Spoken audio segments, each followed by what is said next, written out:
kitchen গাৰ্ডেনখন নেদেখালেতো নহ'ব ইমান ধুনীয়া ধুনীয়া চব্জি লাগিছে নহয় বিলাহী একদম লমা লমে লাগিছে পুৰা পকিছে আৰু এইফালে বন্ধাকবি পুৰা ডাঙৰ ডাঙৰকৈ বান্ধিছে ইমান বেছি ভাল লাগে ৰাতিপুৱা আৰু গধূলি চাই একদম চকু পুৰা খাত পৰি যায় আৰু এই আছে মটৰখিনি পুৰা ধুনীয়াকৈ ফুলিছে আৰু দুটা এটা লাগিছেও আৰু ৰাতিপুৱা একদম এইখিনি গোটেইখিনি মই চিঙি আনিলোঁ যিখিনি চিঙিবলগীয়া আছিলে সেইখিনি চিঙি আনিলোঁ সৰু বিলাহী কণ বিলাহী যিটো কয় কণ বিলাহী আৰু ডাঙৰ বিলাহী সকলোবিলাক বেঙেনা আৰু লগতে এয়া খুতুৰা আৰু জিলমিল শাক হেল্ল' এভৰিৱান কি খবৰ সকলোৰে আশা ৰাখিছোঁ সকলো সুখে আছে শান্তিৰে আছে আমাৰো ভালে এতিয়াহে ভাল হৈছে লাষ্ট উইক বহুত বেছি মোৰ গা বেয়া আছিলে বহুত ইনফেকশ্যনত ভুগিছিলোঁ গতিকে একদম পুৰা মানে বহুত কষ্ট খালোঁ গোটেই সপ্তাহটো আৰু এতিয়া চলি আছে ছোৱালীৰ এক্সাম গতিকে আৰু এতিয়া আৰু বহুত মোৰ ডিউটি আহি গৈছে নিজৰখিনি আছে আৰু তাৰ বাহিৰেও আকৌ ছোৱালীৰ লগত লাগি থাকিবলগীয়া হৈছে কাৰণ সৰু সৰু ল'ৰা ছোৱালীৰ এক্সাম হ'লে সৰু ল'ৰা ছোৱালীতকৈ মাকেহে বেছি পঢ়িব লাগে মাকৰহে বেছি দায়িত্ব থাকে হয়নে নহয় বাৰু গতিকে সেইবাবে মই তাইৰ লগত অনবৰ ৰাতিপুৱাৰ পৰা গধূলিলৈকে লাগি থাকিব লগা নিচিনা হৈছে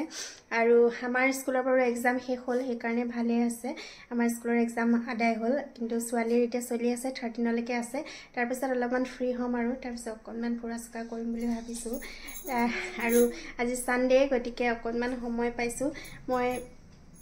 সানডে বুলি স্পেশাল কিবা অলপটো বনাওঁ সেই আপোনালোকৰ লগতে সেইখিনি গোটেইখিনি শ্বেয়াৰ কৰিম কি বনাইছোঁ আৰু আজি সানডে অকণমান ওলাই যাম একদম সৰু সুৰা শ্বপিং কেইটামান আছে মোৰ পাকঘৰৰ কেইটামান সৰু সুৰা বস্তু কিনিব লগা আছে আৰু ছোৱালীৰ ক্লিপবোৰ্ড এখন কিনিব লগা আছে তাই এক্সাম দিব তাই এক্সামৰ কাৰণে ক্লিপবোৰ্ড এখন লাগে কাৰণ ৰিটেন এক্সাম যিহেতু হৈছে আৰু বেলেগ শ্বপিং নাই বাৰু তেনেকৈ বিহুৰ বজাৰ আমি ছোৱালীৰ এক্সাম শেষ হৈ যোৱাৰ পিছতহে বিহু বজাৰ ষ্টাৰ্ট কৰিম এতিয়ালৈকে কৰা নাই কাৰণ এতিয়া বহুত গা বেয়াতে গৈ আছে গোটেই দিন আৰু মানডে দিনাখন আকৌ মোৰ ডক্টৰৰ চেকআপত মাতিছে মানডে আকৌ যাব লাগিব চেকআপত সেইকাৰণে গতিকে চাই থাককচোন ভিডিঅ'টো কেনেকুৱা লাগে খুব ধুনীয়াকৈ আজি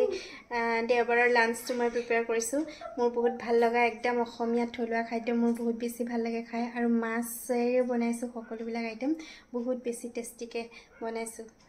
আৰু সানডে স্পেশাল লাঞ্চৰ কাৰণে ৰাতিপুৱা আনিছিলে কচুথুৰ আৰু মাছ আৰু মই খুব বেছি ভাল পাওঁ কচুথুৰ আৰু মাছ খাই আৰু কচুথুৰৰ লগত মাছ ভাল নোপোৱা মানুহ খুব বেছি কমেই ওলাব অসমীয়া মানুহৰ সকলোৰে প্ৰিয় খাদ্য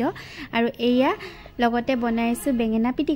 পিটিকা একদম এই সময়ত বহুত বেছি ভাল লাগে নতুন নতুন বেঙেনা ওলাই যেহেতু বহুত বেছি ভাল লাগে কিন্তু আজিকালি বেঙেনা হওক বিলাহী হওক আগৰ নিচিনা নহয় অলপমান হ'লেও বেয়া নিচিনা হৈ যায় গুটিবিলাক বহুত বেছি হৈ যায় হয়নে নহয় বাৰু তাৰপিছতো এয়া বনাইছোঁ মই গোটেইখিনি মই আঁতৰাই লওঁ তাৰপিছত নিমখ আৰু তেল পিঁয়াজ আদা নহৰু জলকীয়া সকলোবিলাক দি বনাইছোঁ এইটো পিটিকাৰ কথা আৰু ক'বই নালাগে বহুত বেছি ভাল লাগে আৰু এইফালে মোৰ কচুৰ তৰকাৰীও হৈ গ'ল এয়া খুব ধুনীয়াকৈ মই আজি থালখন ৰেডি কৰি দিছোঁ কচুৰ তৰকাৰী বনাইছোঁ আৰু ছোৱালীয়ে যিহেতু কচু বহুত বেছি নাখায় গতিকে আৰু লগতে বনাইছোঁ মই জাতিলাও দি মাছ জাতিলাও আৰু মাছ খায়ো বহুত বেছি ভাল লাগে হয়নে নহয় বহুত ভাল লাগে কম্বিনেশ্যনটো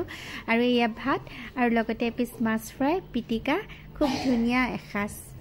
আফটাৰ লাঞ্চ আমি অকণমান ওলাই যাম বুলি ভাবিছোঁ এটা বিশেষ কাম আছে ছোৱালীৰ আধাৰ কাৰ্ডখন আপডেট কৰিব লগা আছে গতিকে এয়া আহি গৈছোঁ আধাৰ কাৰ্ডৰ অফিচত সৰু ল'ৰা ছোৱালী যেহেতু 5 বছৰ হৈ গ'ল তাই এতিয়া 5 বছৰত আপডেট কৰিব লাগে এয়া আহি গৈছোঁ আৰু সৰু ল'ৰা ছোৱালীৰ আধাৰ কাৰ্ড বনাবলৈ বহুত বেছিয়ে কষ্ট কাৰণ ফিংগাৰপ্ৰিণ্টবিলাক ভালকৈ নবহে আৰু চকু দি চাবও ভালকৈ নাজানে কিন্তু বহুত টাইম লাগি এয়া সানডে দিনাখন ইভিনিঙত পাপাকৰ লগত গৈ পিনে কৰি ল'লে খুব ধুনীয়াকৈ এয়া হৈ গ'ল তাইৰ কামটো চাওকচোন চকুটো ইমান ধুনীয়া লাগিছে আৰু সানডে হ'লে মই এটা ৰেচিপি আপোনালোকৰ লগতো সদায় শ্বেয়াৰ কৰোঁ গতিকে আজিও শ্বেয়াৰ কৰিছোঁ খুব ধুনীয়া ডিম চপৰ এটা ৰেচিপি এই ৰেচিপিটো খাবলৈ বহুত বেছিয়ে টেষ্টি হয় আপোনালোকে সন্ধিয়া চাহৰ লগত নহ'লে কফিৰ লগত ট্ৰাই কৰিব আৰু সৰু ল'ৰা ছোৱালী যিবিলাকৰ ঘৰত আছে সেইবিলাকে ট্ৰাই কৰিব বহুত বেছি ভাল পাব ল'ৰা ছোৱালীয়ে ৰেষ্টুৰেণ্টত খাবলৈ মনেই নকৰিব বহুত বেছি ভাল লাগে মানে খাই এয়া এইখিনি দেখিছে আপোনালোকে আলু আৰু ধুনীয়াকৈ ষ্টাফিং কৰি লৈছোঁ আৰু এয়া লগতে বেচন দি ঢালি পিনে মই বনাইছোঁ বহুত বেছিয়ে টেষ্টি হয় যি খাইছে যি ঘৰতে বনাই খায় তেতিয়া তেওঁলোকে গম পায় আৰু এয়া লগতে কাপ কফি খুব ধুনীয়া কম্বিনেশ্যন আৰু সন্ধিয়াটো একদম ধুনীয়া হৈ পৰিব আৰু বগৰীৰ বতৰ যিহেতু বগৰী আচাৰ চাগে সকলোৱে বনাইছে ময়ো বগৰী আচাৰ অলপ বনালোঁ বগৰী খিনি আচাৰ বনাবৰ কাৰণে প্ৰথমে মছলাটো মেইন হয় গতিকে মছলাখিনি মই প্ৰথমতে ৰ'ষ্ট কৰি লৈছোঁ ধুনীয়াকৈ তাৰপিছত মিক্সিত মাৰি লৈছোঁ অকণমান ঠাণ্ডা হোৱাৰ পিছত মছলা দিলেহে আচাৰ বেছি ভাল লাগে কিন্তু মই জলকীয়া বেছি নিদিওঁ কাৰণ ছোৱালী সৰু হৈ আছে তাই জ্বলা বেছি খাব নোৱাৰে আৰু তাই আচাৰ জাতীয় বস্তু খাই বহুত বেছি ভাল পায় সেইবাবে আৰু এয়া তেলখিনি গৰম হ'ল গৰম হোৱাৰ পিছতে মই বগৰীখিনি ঢালি দিছোঁ কালাৰটো চাওক না কিমান বেছি মজা লাগিছে নহয় মোৰ যে এনেকুৱা কালাৰফুল ফ্ৰুটছ হওক কালাৰফুল চব্জি ইমান বেছি ভাল লাগে আপোনালোকৰো চাগে সকলোৰে ভাল লাগে হয় নে নহয় বাৰু ইমান বেছি ধুনীয়া লাগিছে নহয় বগৰীখিনি আৰু বগৰীখিনি খাবলৈও বহুত বেছি টেষ্টি হয় মানে টেঙা নহয় মিঠা হয় আৰু এইফালে মোৰ বগৰীৰ আচাৰ খুব ধুনীয়াকৈ হৈ গ'ল আৰু ভিডিওটো চাই যদি ভাল লাগিলে প্লিজ লাইক কমেন্ট শেয়াৰ কৰিব আৰু নতুনকৈ যিসকলে মোৰ চেনেল চাইছে প্লিজ চেনেলটো সাবস্ক্ৰাইব কৰিবলৈ নাপাহৰিব আৰু কাষতে থকা বেল আইকনটো হিট কৰি দিব যাতে মই বনোৱা সকলোবিলাক ভিডিও নটিফিকেশনছ আপোনালোকে সোনকালে পায় thank you love you all